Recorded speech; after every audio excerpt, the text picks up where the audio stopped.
coming. I am delighted to have this chance to talk with you. I think what we're going to do is I'll say a few words about the campaign and what I want to achieve, and then we'll have a chance to talk individually, and I'll be able to hear from each and every one of you. I have been incredibly impressed over the last several years at how hard the American people have worked to pull ourselves out of the Great Recession. People have made a lot of sacrifice. People have lost jobs, they lost houses, they lost the chance to finish or go on with their education, and they did everything that they could think of to do to get back on their feet. And I'm so relieved that as I travel around the country and talk with people, there is a sense that we are on our feet. We're not running yet, but we are on our feet. And we can see the changes that are happening in people's lives and put them in a context as to where we go from here now as a country. I'm very grateful to President Obama for the hard decisions he made when he inherited the mess that he inherited when he became president in 2009.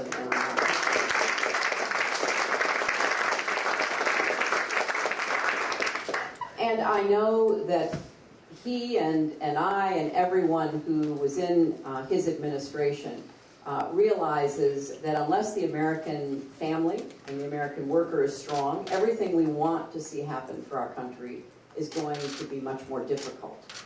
And so I come to this campaign committed to being a champion for Americans and American families. That's what my work has been throughout my entire adult life. Starting with my first job out of law school when I went to work for the Children's Defense Fund, all the way through to the work that I did as Secretary of State, promoting women's rights, promoting the rights of people who would otherwise be marginalized or left on the sidelines. And I know that although we have begun to move forward again, it is still hard to imagine exactly how we're going to get to the point where people are not just getting by, but getting ahead again and staying ahead. Because, look, the deck is still stacked in favor of those at the top. We know that.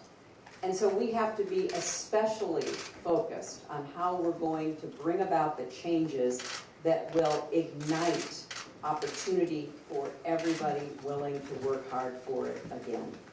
So when I look at where we are as a nation and where we need to be, I see four big challenges that we have to take on together.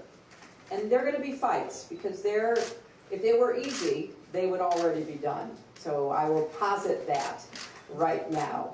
Number one, we have to build the economy of tomorrow, not yesterday. It needs to be innovative, it needs to be sustainable, it needs to be producing good jobs with rising wages. We need to get back into the habit of actually rewarding workers with increases in their paychecks for the increases in productivity and profitability that they have helped to bring about.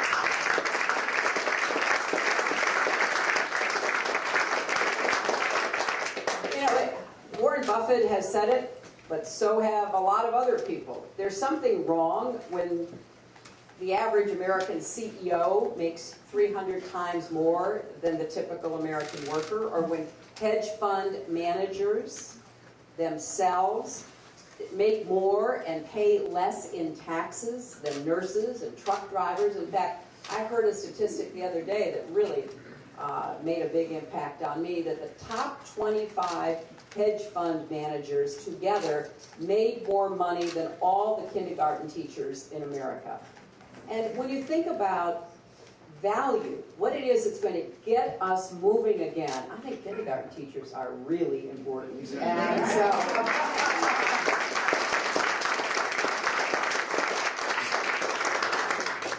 and we've got to make a claim on becoming the 21st century clean energy superpower. Iowa has really helped us. The RFS, the Renewable Fuel Standard, and a lot of the investments that have made here has been one of the reasons why we have made some real progress, but not near enough. And other countries are going to seize that title unless we do what we have to. It's also imperative that we give people the tools through education and job training and skills, not just in rhetoric, but in reality, so that they can make the most out of their own lives. And for me, that starts at the very beginning. I have been a child advocate and a child development proponent for my entire adult life, because it's what I really care about, what I believe in. And I think we have to start before kindergarten. We have to have universal pre-K, but we also have to do more to reach out to families so they know the tools they should use to be their children's first teachers. Now, we've got this new granddaughter who is unbelievable, and we were with her this weekend. We just go and just stare at her. I mean, it's really, it's wonderful and silly at the same time. But we also read to her. Here she is, 7.5 months old. We're reading and reading and reading. And I imagine among her first words will be, enough with the reading. Because between her mom and her dad and Bill and I, we're constantly doing that. But we're doing it not only because we love to do it, and we love to see her begin to reach her hands out and grab onto the books. We're doing it because we know that it aids her brain development. That has been one of the great discoveries with brain research in the last couple of decades. We increasingly can see what happens when you are literally feeding the brain as well as the body of these infants, and then the babies and the toddlers. That will help them be better prepared when they actually end up in kindergarten. And it will begin to close the achievement gap, because we're going to do everything we can for our granddaughter. Charlotte will get every opportunity we can possibly imagine. But what kind of country will she grow up in? And what kind of world will she enter? And what will happen to all of the other infants, babies, toddlers, and children in our country today? So we have to look at education from the very beginning. Then we have to make sure that we are doing all we can to empower our teachers, to make sure that they have the support of parents, so that they can do the job they have been trained to do to help prepare our kids. And then we've got to make sure that college is affordable. And that cannot happen at the rate we're going unless we change the way we fund college education for young people who wish to have that experience. Many of us in this room, I bet, as I did, borrowed money to go to college. But then we were able to pay it back because it wasn't such an overwhelming burden as it has become now. The average student in Iowa graduates with $30,000 in debt. And that then makes it very difficult for them to start a business or buy a new home or even get married, as one young man told me not so long ago. So we have to deal with the indebtedness to try to move toward making college as debt-free as possible. I'm 100% behind President Obama's proposal for free community college. We've got to try to get that through, and then we've got to try to do everything we can to make college available and affordable to all children.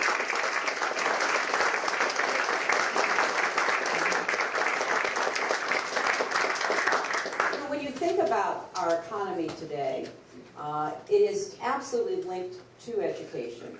It is also linked to strong families and strong communities, and that's our second challenge, because a lot of families and communities have been under tremendous strain. One of the biggest stresses in anybody's life is health care. I will fight to protect the Affordable Care Act, and I will work to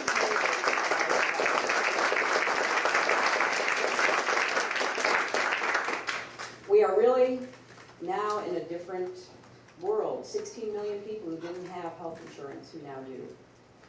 We have to do everything we can to make sure that Medicare is as available and protected and affordable as possible. And we have to be sure that where there are changes that can be made, we try to find ways to work across the aisle to make them.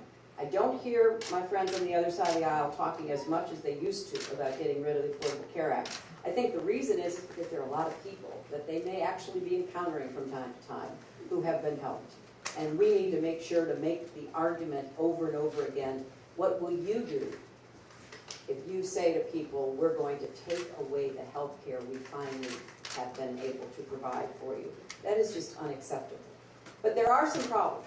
One of the problems, and I heard about this in Iowa, is what happens when a 26-year-old becomes a 27-year-old and is no longer eligible to be on his or her parents' policy. That was one of the best changes in the Affordable Care Act. And the fact is that a lot of young people aren't making the income they need yet to be able to afford their own health care. So we have to look out to see what we're going to be able to do to help them. There are two issues that fall into this category that are huge strains on families. And I heard about them first. I heard first in Davenport, and I heard about it all the way across the state until I got to Council Bluffs. One is the drug epidemic. Meth, pills in Iowa, and then I got to New Hampshire. And at my very first coffee shop meeting, I heard about the heroin epidemic in New Hampshire. In the past year, I've been told reliably, we had more people die of drug overdoses in America than automobile accidents for the first time in our history. This is tearing families apart, but it is below the surface. People aren't talking about it because it's something that is hard to deal with. I also heard a lot about untreated mental health problems.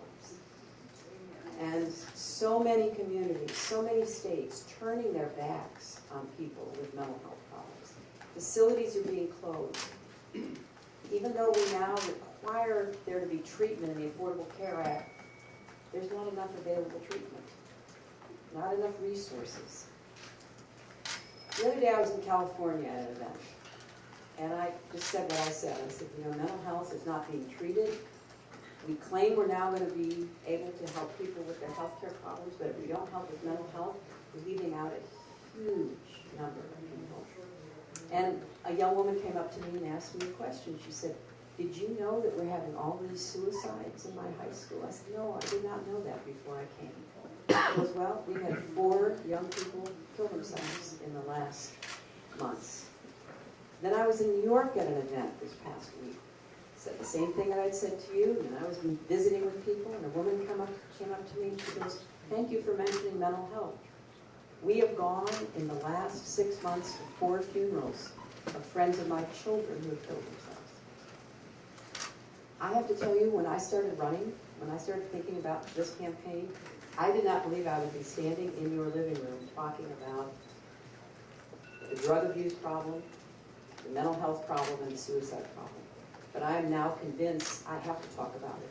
I have to do everything I can in this campaign to raise it, to end the stigma.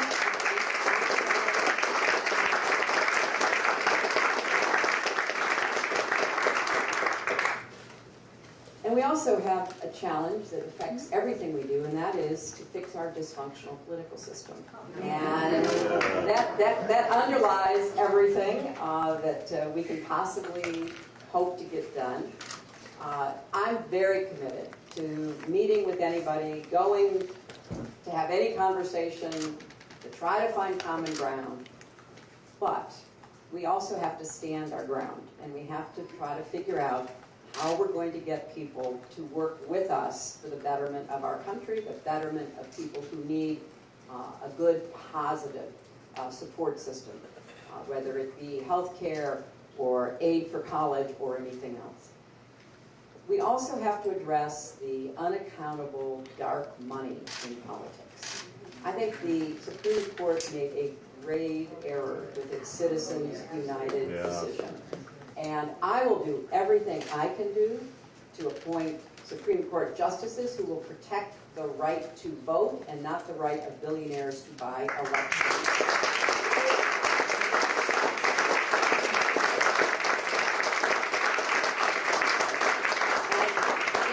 Consulting with a lot of legal experts, and some of them think there may be a way to get legislation through that will enable us to regulate this kind of use of money in our political system, which is so corruptive and corrosive. But others agree with former Justice John Paul Stevens, who recently wrote a book in which he said it's going to take a constitutional amendment.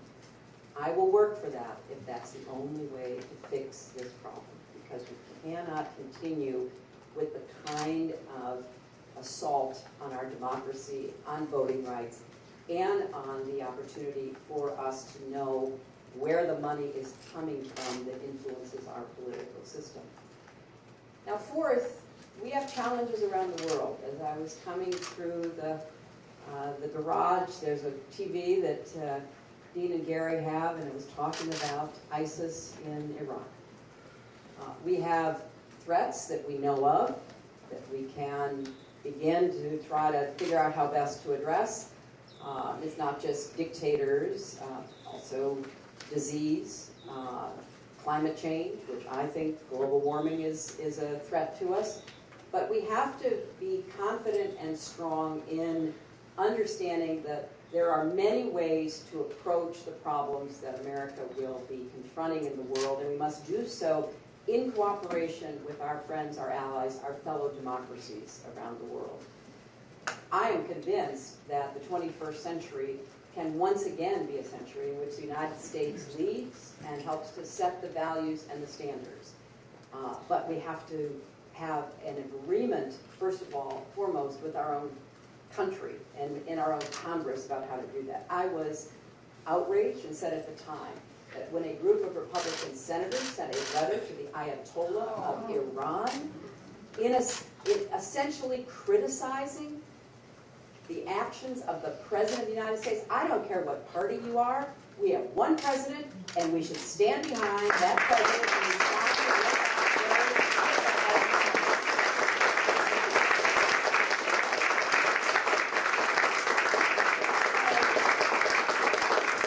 I know there are a lot of hard choices ahead of us. I wrote a book called Hard Choices. There it is. I'll sign that for you. But I think we're more than up to it. You know, I am a confident optimist about where America's future lies.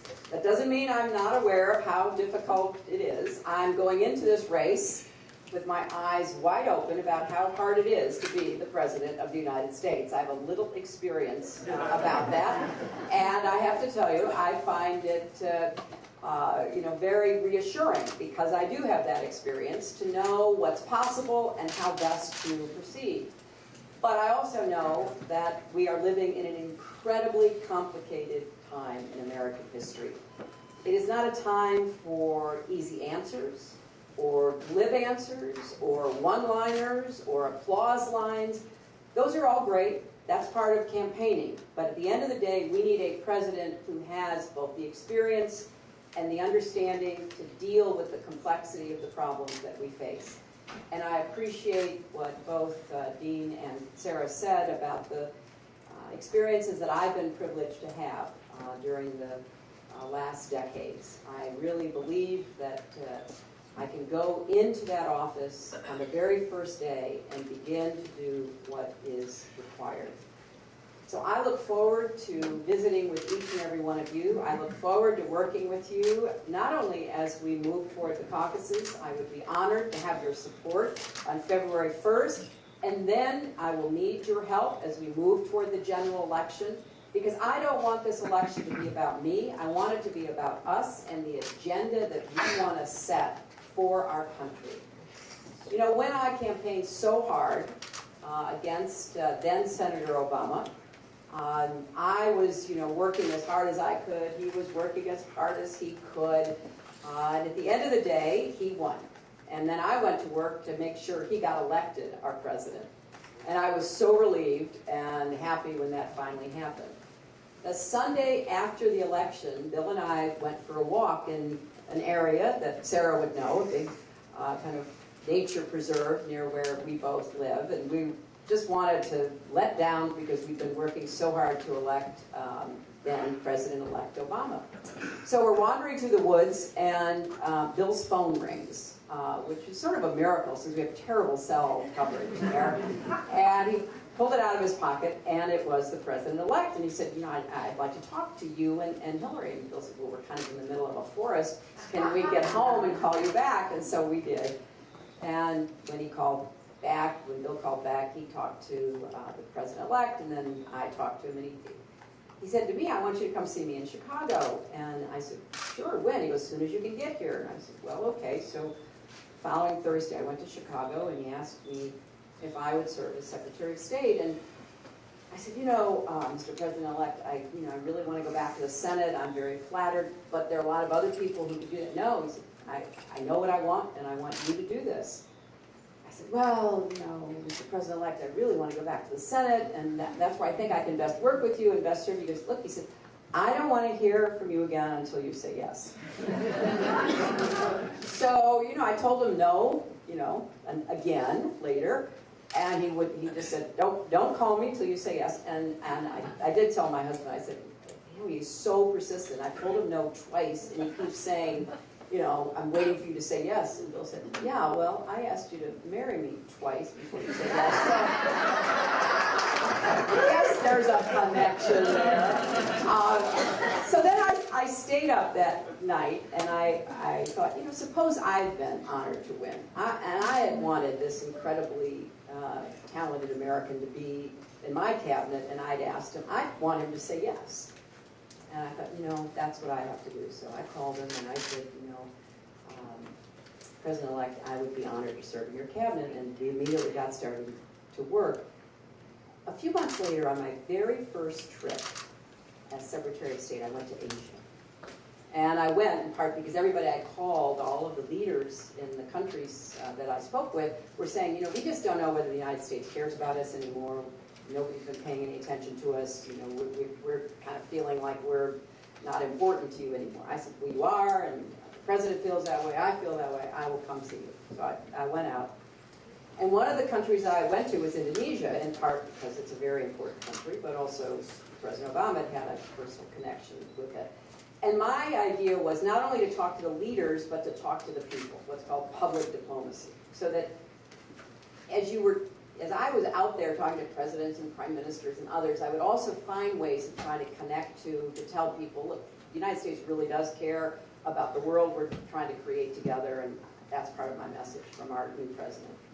So I went on a show, I agreed to go on a show in Jakarta, which was their morning show, and it was like a combination of MTV and a reality show and all that.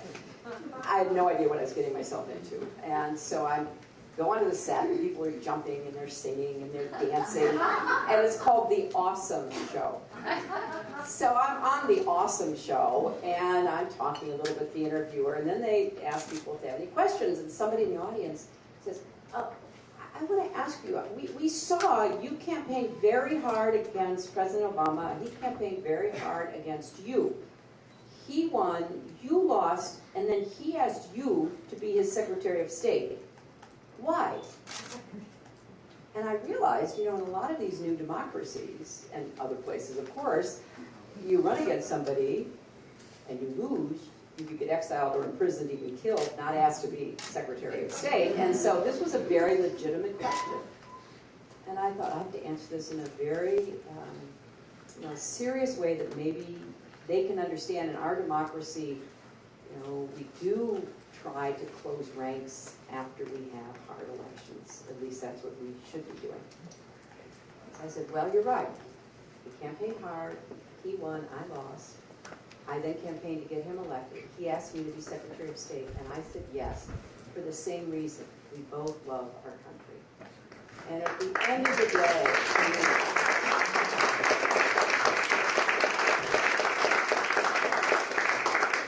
that's what elections are supposed to be about. We can disagree, and we will. We'll have all kinds of arguments even about the best way to do things. But we should be coming from a place of love, of loving our country, and of respecting one another. And we have to rebuild this feeling in our country again. We have too much work to be done. We have too many people who deserve a better shot at a future for themselves and their families. I want to be their champion, and with your help, I will get up every single day doing the best I can to make sure that the country we love is the country we deserve to have. Thank you.